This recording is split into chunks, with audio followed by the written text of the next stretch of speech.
I will be talking about my social media autoethnography report of basically my daily social media use or one day in my life. Alright, so I will be talking about the different platforms I use, the frequency in which I use them. I will talk about the reasoning for why I use them, and also some key takeaways and lessons I learned from this. So the three platforms I used the most were Instagram, and then the second platform I used the most, or in that day, was Facebook. And then lastly, the third platform I used was Twitter. Um, I used Instagram for a total of 2.5 hours that day, 8 times, broken up in 8 times. I also used Facebook 4 times that day for a total of 1 hour. And then lastly, I used Twitter for once for a total of 30 minutes.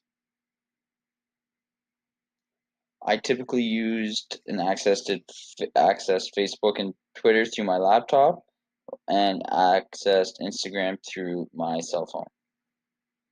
I used Instagram to keep up with friends, to keep up with their news, keep up with sports news, as well as just kind of any social kind of topics and keep up with it while I was at home, and really just to stay up to date with those three topics.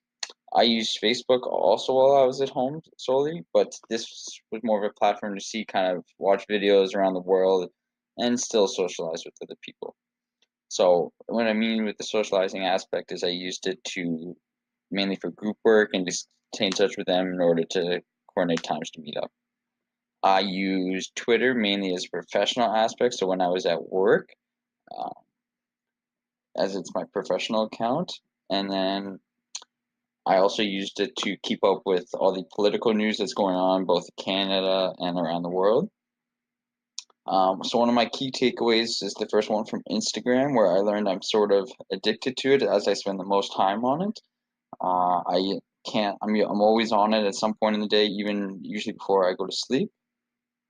I use Facebook solely just to, like I said earlier, just to coordinate with groups and that and socialize for school projects. But outside of that, I don't use it too much. Whereas Twitter, as it's my professional account, I only follow news accounts and try to just use it solely as that and to professionally stay to know what's going on in the world. So to conclude, I don't use a large variety of social media apps, but I do use a certain few, and in those I use them pretty heavily, as Instagram was my heaviest, and the day I typically monitor was not that heavily. So thank you for listening. I hope you enjoyed my video, and yeah, have a good night.